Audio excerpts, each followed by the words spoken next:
The goals of this video are to show you what the most important part of the golf swing is, to show you exactly what you need to do to break 90, 80 and 70, and to show you how to do it. I'll be using a mixture of slides and videos to present these concepts in a way that you've never seen before. Hopefully it's pretty engaging for you, and I'm sure it'll give you the clarity you need on how to get really good at this game. This information is mainly about long game factors like driving, irons and wedge play, but most of the principles discussed apply to short game too. And there'll be a lot of information. I don't expect you to absorb or digest all of it immediately, but I will provide a nice summary towards the end that will really condense the whole thing. Try and turn off all other distractions and give this your full attention. I can promise you it'll be one of the more informative golf videos you'll ever watch. In my era, trying to improve looked like this. You pick a swing model, you compare it to your own movement, you make changes and you hope for the best. But I found it didn't work very well. I remember standing on the range trying to copy Tiger's takeaway or top of the swing and just getting worse. Golf seemed almost like voodoo, and perhaps it's this way for you. You find something that works one week and then next week it's gone. I always wanted black and white answers. If I do X in my golf swing, I wanted to get Y result, whether that's fixing a slice or improving ground contact. And as an instructor who's dedicated my life to finding out those answers, I can finally say I have the solutions to this equation. Before I give you that info, I just want to give you a really short introduction so you know this information is coming from a trusted source. So who am I? I'm a PGA pro. I've worked at some of the world's best coaching facilities. I've been coaching for 15 years, tens of thousands of hours of lessons, and my website gets over 1 million visitors a year. Some of those are people reading my free articles, some of them are members, and I've also been featured in podcasts such as the On The Mark podcast, which is associated with the PGA Tour, and the Golf Science Lab podcast, and I was one of the Leadbetter Mastermind presenters. Many people might recognize my book, which has become an Amazon bestseller in 5 different countries and was featured on the Golf Channel as a must-have book. More importantly, I help golfers of all abilities get much better, much quicker through some unique philosophies that might be a little different to how you've been traditionally taught the game. When we look at the best players in the world, they all look so different. Some have bowed wrists, some have cupped wrists, some have steep arm planes, some much flatter, some swing it past parallel and some are short of parallel. I remember seeing this as an amateur and wondering what was it that made them all so good, even though they all look so different. This led me to my epiphany about the most important part of the golf swing. During the golf swing, the club comes into impact and is connected to the ball for just over ½ an inch. We call this ½ inch space the impact interval. It's where the ball receives all of its information on which direction to go, how far to fly, and its trajectory. Hence it being the most important part of the golf swing. Let me put it this way. The only way you can improve at this game is to improve the impact interval. This is an undeniable truth based on simple physics. The ball doesn't care how pretty your swing looks. It just responds to the conditions at impact. This is why guys like Jim Furyk could have such a good career with such an ugly looking swing. So what are these impact conditions that determine the result? Well, there are 7 of them, and I'm going to explain which ones are the most important. Ground contact relates to any shot where the ball is resting on the ground, so irons, hybrids, wedges, chip shots, and here we see an iron hit by a pro, and what you see is the club travel on the downswing, strikes the ball, then the ball leaves the face and the club enters the turf. So we call that ball then turf contact. So the turf is being struck after the golf ball, not before it. So if you were to imagine the golf swing as a circle, a big hula hoop around our body, what you'd see is the lowest point of that circle would be after the golf ball. And you can see the ground contact is just below the golf ball. Depending on how high the grass is, the ground could be struck just below the golf ball or even up to an inch in front. But what many amateurs do is they actually have their low point too far back, sometimes even behind the golf ball, so they're striking turf first. And we know that as a fat shot, where the ball loses a lot of distance.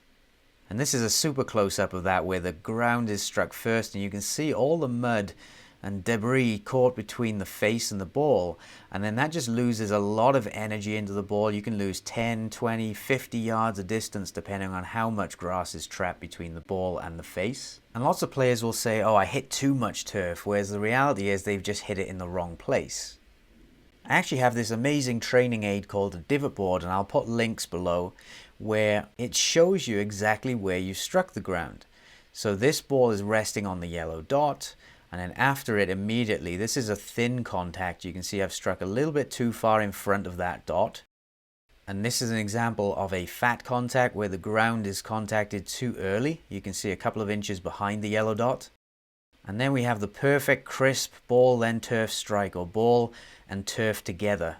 And this device you can actually just wipe away and refresh the divot board and start again. If you're interested in this device, I'll put links below. Here we see a slow motion video of a good quality ball then turf strike. From my testing using the divot board training aid, players who just break 90 typically strike between an inch in front and 4 inches behind the ball 90% of the time. So within this range, 9 out of 10 shots. So lots of fat shots still, and they can also miss the ground completely occasionally, which will be a thin or top shot. Players who just break 80 are normally within 1 inch in front to 2 inches behind the golf ball 90% of the time. And scratch players will hit between 1 inch in front and 1 inch behind 90% of the time or more. If you strike this green spot, it's impossible to thin or fat a shot. In fact, I can almost tell a player's handicap within a few shots either side simply by looking at their ground contact patterns. This is one of the most important impact elements that you have to improve if you want to get good at this game.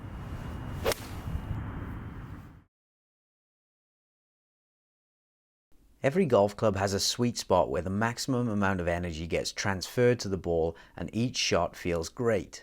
We also have the heel side of the club, or shank in an extreme case. I know lots of people don't like me saying that word, and also the toe side of the club. The farther we deviate from the green sweet spot, the more the club twists and we lose distance. If you hit the extreme ends, the shot can fly 90 degrees offline. Here's an image of a 7-iron from a scratch player showing just how often they hit that sweet spot. When we miss the sweet spot, as this slow motion video here shows, the club will go through a lot of twisting at and post impact, and you feel that as vibration. It feels horrible to your hands. You can see here that that club leading edge is pretty square at impact, but just shortly after, due to the toe strike, that club twists open, and you can see it's 25 degrees open just shortly after impact. Now with irons, that's just going to lose you a lot of distance and feel horrible.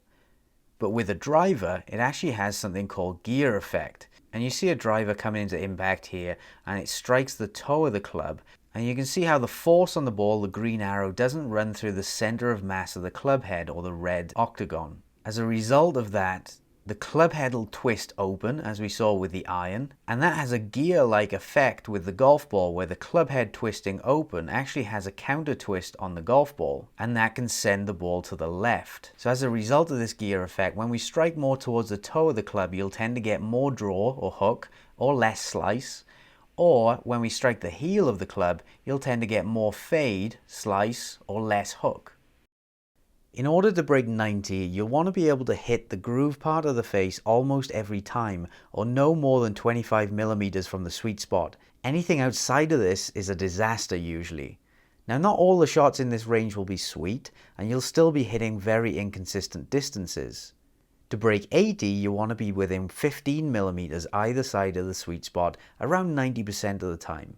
And if you're looking to be a scratch player, you'll want to get around 90% of your shots within 7 millimeters either side of the middle.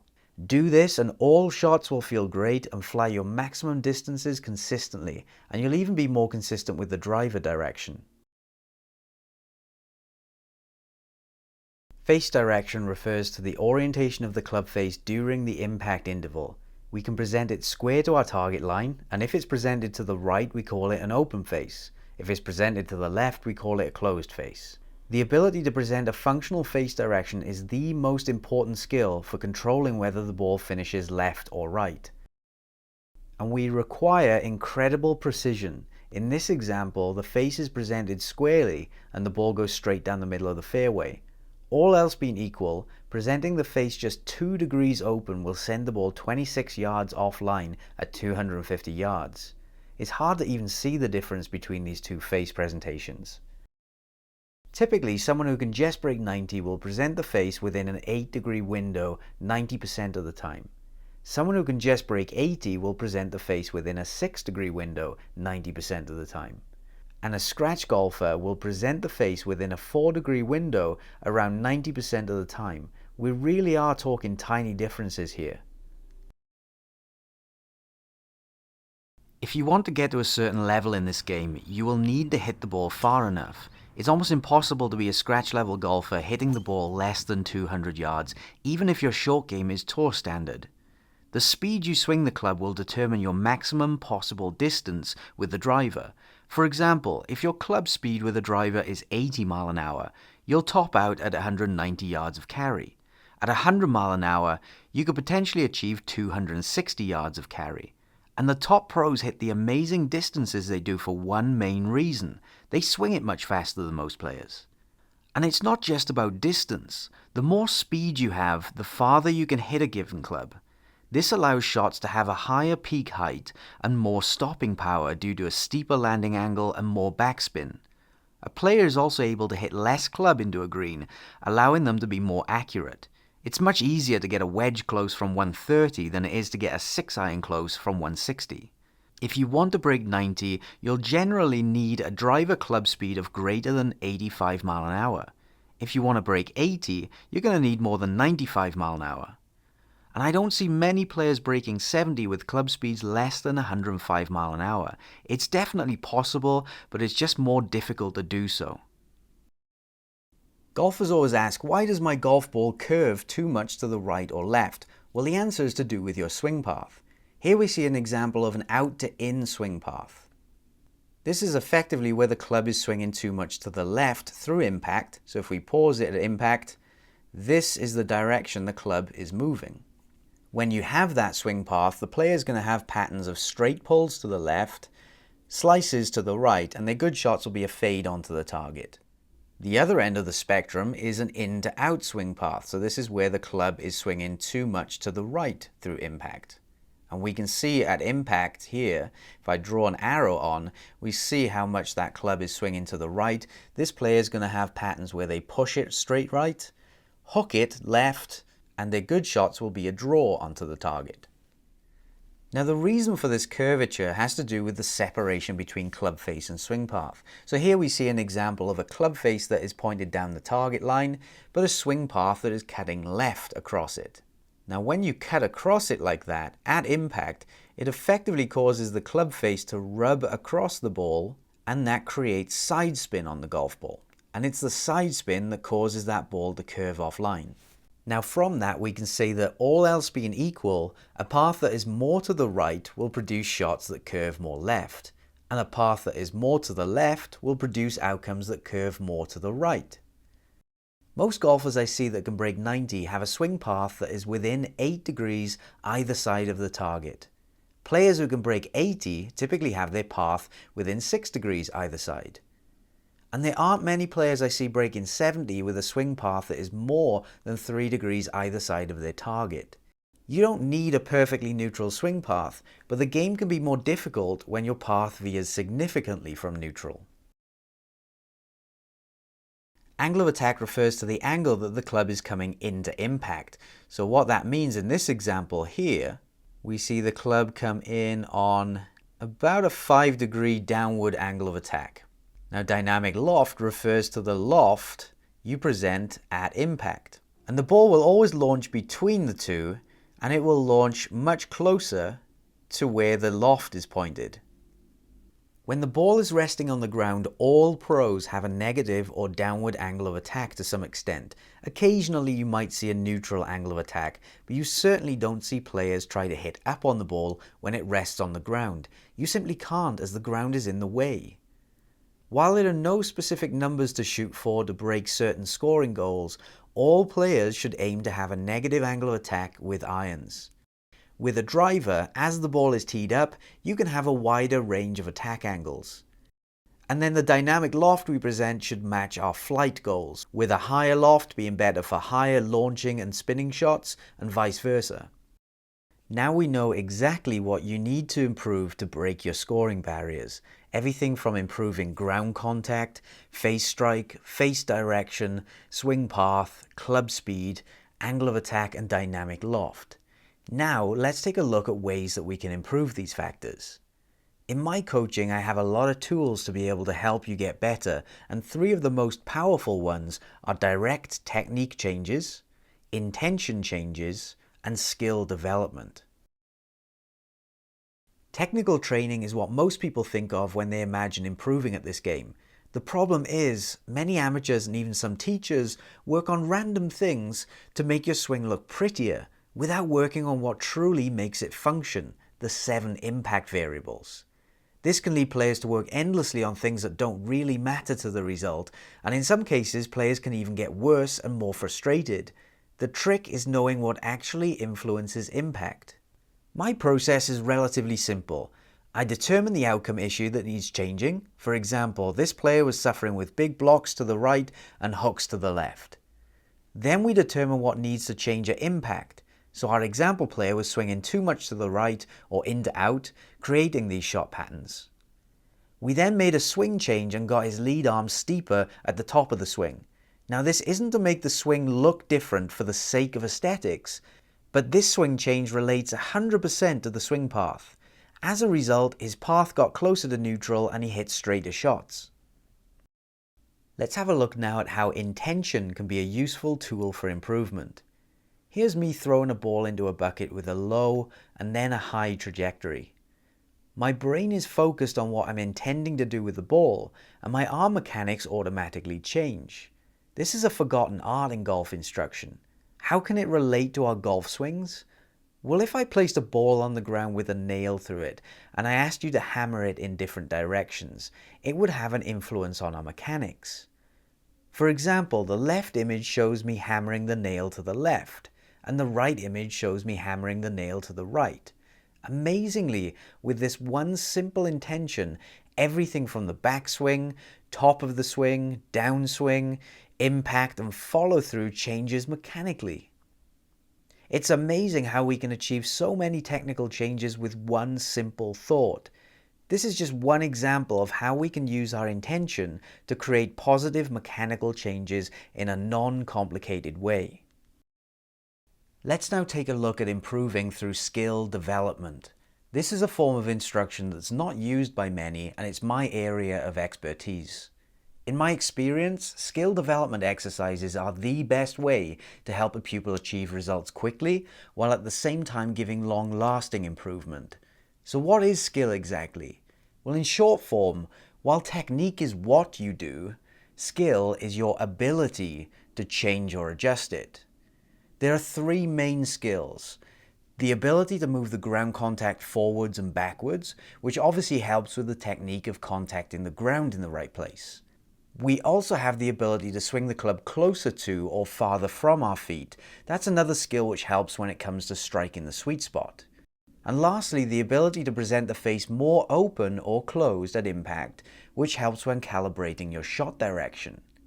I use the motor learning science research of differential and variability practice drills. Now I know that's just a bunch of words to you, so I'm going to give you a specific example. I once split a group of golfers into those who tried to only hit the sweet spot over and over, and those who tried to intentionally learn to hit the toe and the heel of the club, so they were basically alternating. While I initially set out to prove that perfect practice makes perfect, what I found completely blew me away. The group who tried to intentionally hit the wrong parts of the face were actually much better at hitting the sweet spot 5 days later.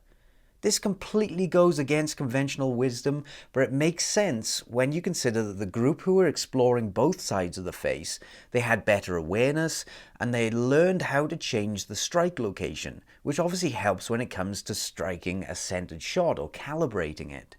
Now this led me to develop a whole host of skill development drills that increase what we call motor control.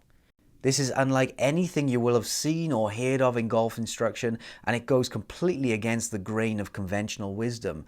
But if you want to be the best golfer you can be, you simply can't leave this form of improvement off the table. I know all of that's a lot of information to take in, but I promised at the start of this webinar that I would simplify and summarize it all for you. The most important thing to take from this is that impact is everything. Improving that half-inch of space where the club is connected to the ball is the only way to get better at this game, period. Anything you do absolutely must positively change impact, or it's a waste of time.